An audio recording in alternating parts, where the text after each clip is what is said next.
Assalamualaikum warahmatullahi wabarakatuh. Kami dari kelompok 5 akan membuat video presentasi kedua jaringan komputer 1. Perkenalkan, nama saya Fadil Akbar dengan NPM 2578-2039 kelas 2B. Dan sebelah saya. Perkenalkan, nama saya Star Mulia dengan NPM 25782112 dari kelas 2D. Dan rekan saya. Nama saya Haikal Pasya dengan NPM 2578-2043 dari kelas 2B. Dan nama saya Tessa Septilistiana dengan NPM 2578-2057 kelas 2B. Saya Rejinan Mustafa dengan NPM 2578-2052 dari kelas 2B. Saya Naila Desita dengan NPM 2578-2106 dari kelas 2D. Saya Akbar Betaremani dengan NPM 2578-2088 dari kelas 2D. Oke, mungkin langsung saja masuk ke dalam materi 2.1.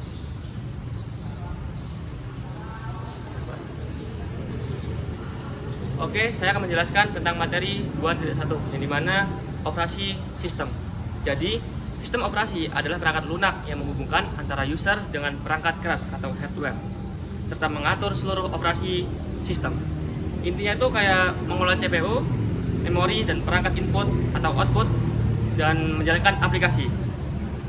Selanjutnya yaitu ada GUI atau Graphic User Interface, yang dimana pengertiannya itu adalah antarmuka pengguna yang menggunakan elemen grafis seperti icon, tombol, dan menu yang memudahkan interaksi. Intinya itu kayak misalkan mudah digunakan, tidak perlu mengetik banyak perintah, tapi lebih berat dibanding CLI. Itu keunggulan dari GUI. Selanjutnya yaitu 213 yang dimana ada tujuan sistem operasi, purpose of an OS operasi system, yaitu tujuannya adalah untuk mengelola sumber daya komputer dan menyediakan layanan agar pengguna dapat menjalankan aplikasi dengan mudah dan efisien. Yaitu fungsinya untuk mengatur proses, mengelola memori dan file, dan lain sebagainya. Untuk selanjutnya yaitu ada metode akses disko operasi iOS, yaitu pengertiannya adalah metode akses adalah cara yang digunakan untuk masuk atau mengontrol switch atau router. Jadi kalau misalkan kita masuk ke dalam paket tracer itu kita akan melakukan konfigurasi, dan mungkin ini adalah fungsinya. Namanya ini metode akses disko. Dan intinya itu misalkan kayak konsol, terus SSH, telnet, AUX, dan lain sebagainya. Selanjutnya yaitu 215 ada terminal emulation program, yang dimana adalah aplikasi yang digunakan untuk menghubungkan komputer ke perangkat jaringan menggunakan CLI atau Command Line Interface. Intinya itu untuk mengakses router atau switch, untuk mendukung konsol, SSH, telnet, dan lain sebagainya. Mungkin selanjutnya akan dilanjutkan di materi 2.2.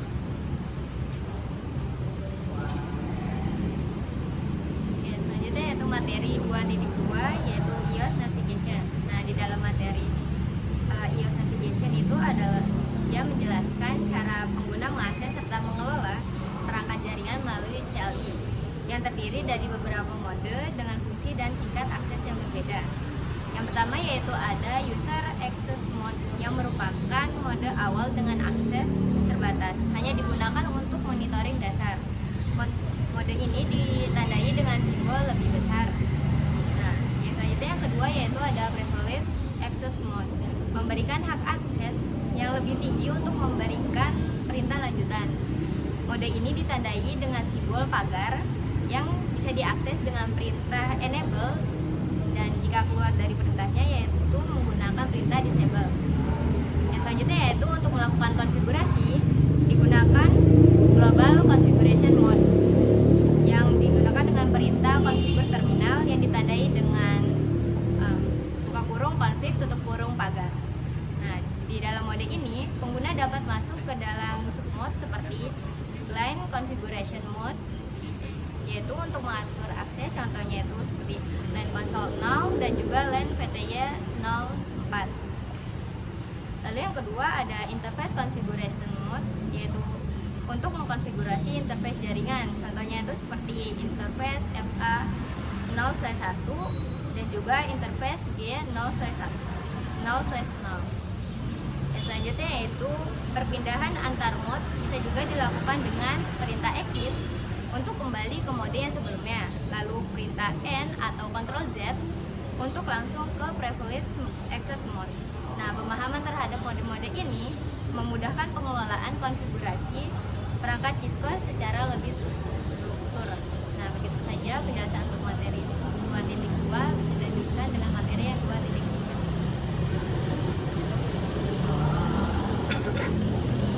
Oke, jadi di sini saya akan membahas materi tentang struktur komando atau iOS command struktur.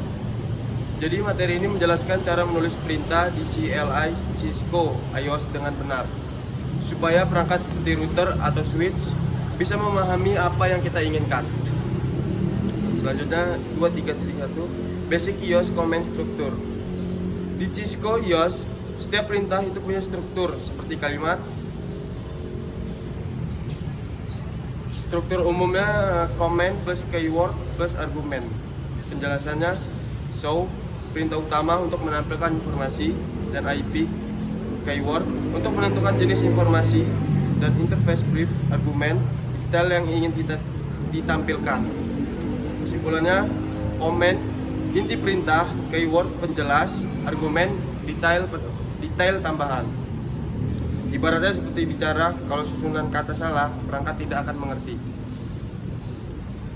Lalu selanjutnya iOS command syntax check.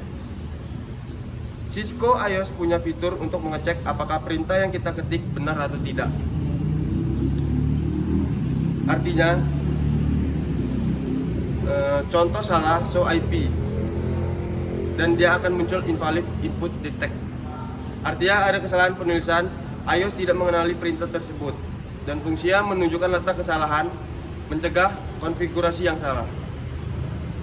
Lalu iOS help fitur. iOS menyediakan fitur bantuan supaya kita tidak perlu hafal semua komen. Lalu selanjutnya auto complete atau tab digunakan untuk menyelesaikan perintah secara otomatis. Lalu selanjutnya context sensitive help. Fitur bantuan ini menyesuaikan dengan posisi perintah kita. Artinya iOS hanya menampilkan opsi yang sesuai dengan konteks. Lalu hotkeys and shortcuts. Shortcut keyboard digunakan untuk mempercepat kerja di CLI. Lalu praktik atau paket tracer dan teraterm. Paket tracer digunakan untuk latihan simulasi, belajar mengetik komen dan navigasi mode. Lalu teraterm digunakan di dunia nyata untuk menghubungkan komputer ke router atau switch lewat kabel konsol.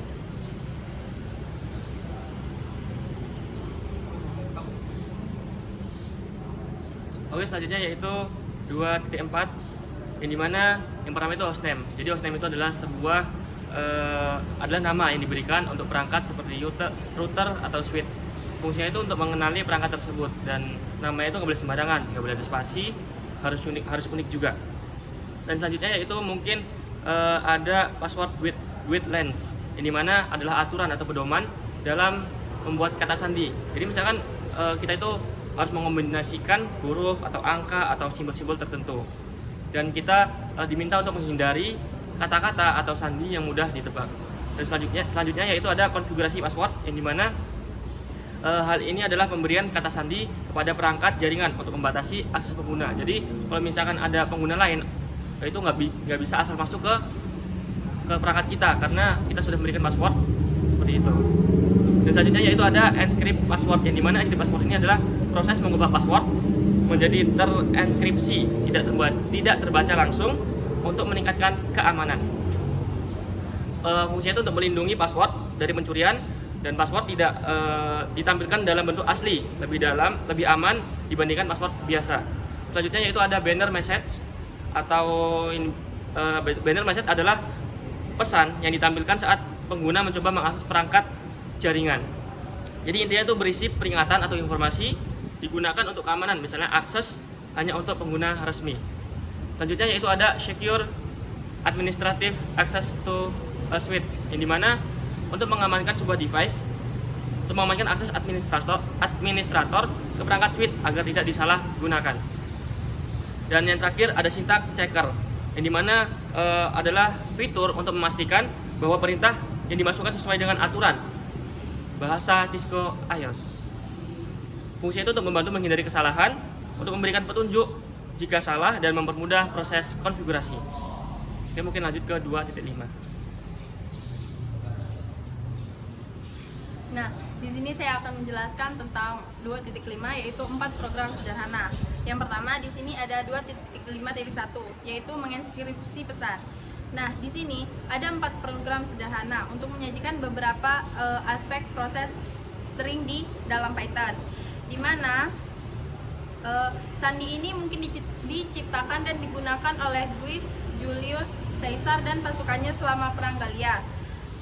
Nah, idenya ini cukup sederhana, di mana setiap huruf dalam pesan diganti dengan konsekuen terdekatnya. Terus di sini juga ada sandi Caesar yang kedua yaitu mendeskripsi pesan, di mana transformasi baliknya seharusnya sudah jelas. Perhatikan code. Nah, di dalamnya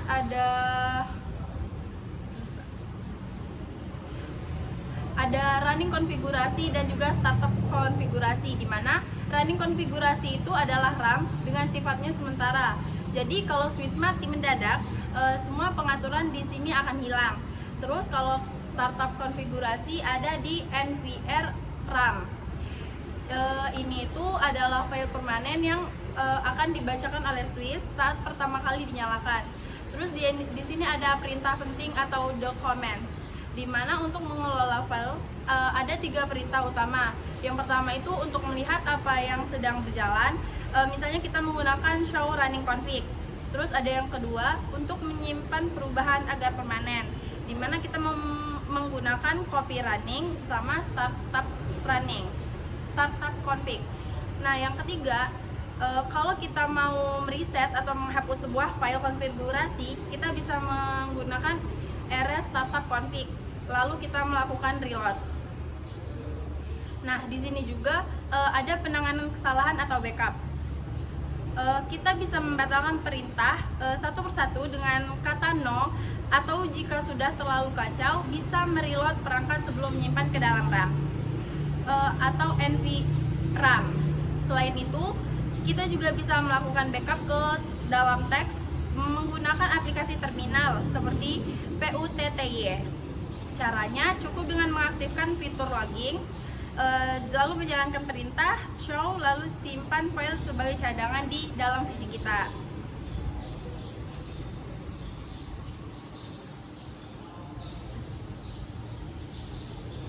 Jadi saya di sini akan membahas tentang modul 2.6 yaitu tentang IP address, interface, dan port. Jadi yang pertama ada IP address. IP address adalah alamat unik yang dimiliki setiap perangkat dalam jaringan seperti smartphone, laptop, komputer, dan server. Fungsi utamanya adalah agar perangkat bisa saling mengenali dan berkomunikasi satu sama lain. Ada 2 jenis IP address, yaitu IPv4 dan IPv6. IPv4 adalah paling umum digunakan dengan format angka seperti 192.168.1.1. IPv4 terdiri dari 32 bit, sedangkan IPv6 adalah versi terbaru dengan format heksadesimal seperti 2001.2db8.2.2 10 dan memiliki 128 bit, sehingga mampu menyediakan lebih banyak alamat. Dalam pengaturan IP address terdapat beberapa komponen penting, yaitu IP address itu sendiri, subnet mask, dan default gateway. Subnet mask digunakan untuk menentukan jaringan, sedangkan default gateway berfungsi sebagai jalur untuk menghubungkan ke jaringan lain seperti internet. IP address bisa diperoleh dengan 2 cara, yaitu secara otomatis menggunakan DHCP atau secara manual yang disebut static IP. Selanjutnya ada interface dan port. Interface adalah jalur penghubung perangkat ke jaringan, sedangkan port adalah tempat untuk menghubungkan kabel atau koneksi jaringan ke perangkat, seperti port LAN pada komputer atau switch. Lalu yang terakhir ada beberapa jenis media jaringan yang digunakan, yaitu kabel tembaga atau chopper, fiber optik, dan wireless atau nirkabel. Masing-masing memiliki kelebihan seperti kecepatan, jarak jangkauan, dan fleksibilitas. Selain itu, pemilihan media jaringan juga dipengaruhi oleh beberapa faktor seperti jarak lingkungan, kecepatan, dan biaya instalasi. Jadi kesimpulannya, IP address, interface, dan media jaringan merupakan komponen penting yang memungkinkan perangkat dapat terhubung dan berkomunikasi dengan baik dalam sebuah jaringan.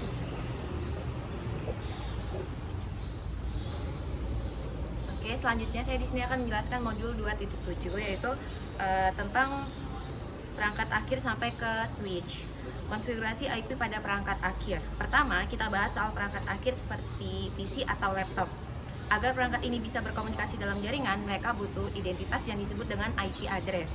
Ada dua cara untuk memberikan alamat IP. Yang pertama tuh secara manual ya, dan secara otomatis. Untuk secara manual, kita harus menginput sendiri IP address, subnet mask, dan default gateway-nya. Ini biasanya digunakan untuk perangkat yang alamatnya tidak boleh berubah-ubah. Kalau untuk secara otomatis, cara ini jauh lebih efisien. Saya tinggal mengaktifkan fitur DHCP dan perangkat akan otomatis mendapatkan semua informasi pengalamatan dari server.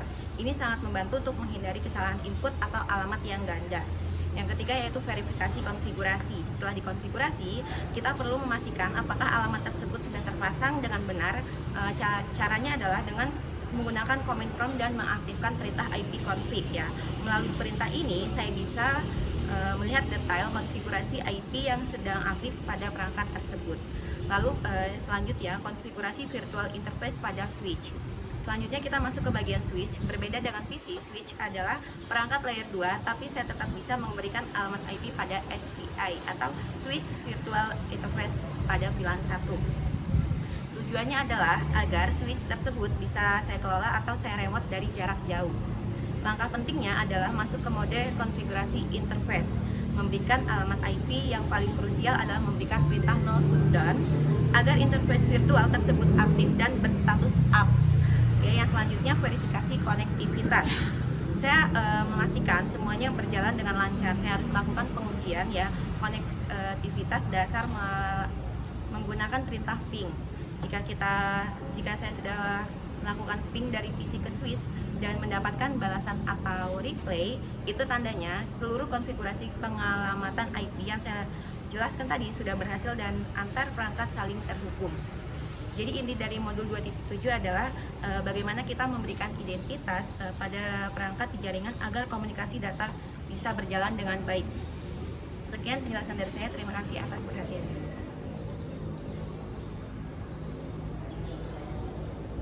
Oke, untuk materi 2.8 itu ialah tentang verifikasi konektivitas. Nah, di dalam materi 2.8 ini dia terdapat dua buah video. Yang pertama dia tentang menguji antarmuka atau interface. Lalu yang kedua adalah video tentang menguji konektivitas end-to-end. Nah, di video pertama dia tujuan utamanya untuk memastikan switch S1 dan switch S2 memiliki alamat IP yang dapat dijangkau pada VLAN manajemen atau VLAN satu mereka. Nah, langkah pertama itu dalam perintah verifikasi itu perintahnya adalah show IP interface brief.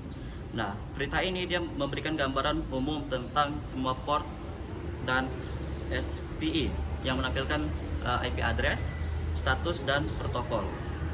Nah, di dalam video yang pertama itu didemonstrasikan dua skenario yang berbeda. Pertama, itu di mana interface dalam kondisi down, dan yang kedua itu di mana IP-nya belum ada sama sekali atau belum diberikan sebuah IP. Nah, di skenario pertama, interface itu berstatus administratively down. Nah, meskipun IP sudah dikonfigurasi, interface seringkali dinonaktifkan secara bawaan atau default. Nah, pertama kita masuk ke global config dengan perintah configure terminal. Lalu kita masuk ke interface config dengan perintah interface VLAN 1. Lalu kita mengaktifkan interface dengan perintah no shutdown. Nah, Di skenario kedua, yang dimana IP-nya belum ditetapkan, kita harus menetapkannya secara manual di dalam mode konfigurasi interface. Pertama kita memberikan perintah IP address, lalu kita masukkan IP 192.168.1.3, lalu subnet masknya 255.255.255.0. Lalu kita mengaktifkan interface dengan perintah no shutdown. Di video kedua itu dia melakukan verifikasi jaringan dengan mengirimkan paket ICMP atau Internet Control Message Protocol antar perangkat. Pertama itu adalah hasil ping pertama yang timeout. Nah, jika diperhatikan saat melakukan ping pertama kali ke switch S1 atau S2, paket pertama sering kali berstatus request timeout atau RTO. Nah, di dalam video tersebut menyebutkan bahwa ini di luar cakupan, namun biasanya ini terjadi karena proses ARP atau Address Resolution Protocol. Switch perlu waktu sejenak untuk memetakan alamat IP ke alamat fisik atau MAC address sebelum bisa mengirim data. Nah, lalu untuk hasilnya ping kedua dan seterusnya biasanya akan berhasil 100%. Nah, lalu yang kedua pengujian dua arah. Nah, sangat penting untuk melakukan ping dari PC A ke PC B dan sebaliknya PC B ke PC A. Jika ping berhasil dari satu sisi tapi gagal dari sisi lainnya, kemungkinan besar penyebabnya bukan kabel atau IP yang salah, melainkan firewall. Nah, di dalam video juga menjelaskan bahwa jika bisa melakukan ping dari satu perangkat ke perangkat lain, tapi tidak sebaliknya, biasanya itu menunjukkan adanya masalah pada firewall. Secara default, Windows Firewall sering memblokir paket ICMP echo request atau permintaan ping. Nah, dalam lingkungan simulasi atau lab tertentu, firewall ini mungkin perlu dinonaktifkan agar koneksi dapat diverifikasi. Terima kasih. Oke, baik, mungkin cukup sekian presentasi video kedua jaringan komputer 1 dari kelompok kita, kelompok 5. Mungkin cukup, kami akhiri. Wassalamualaikum warahmatullahi wabarakatuh.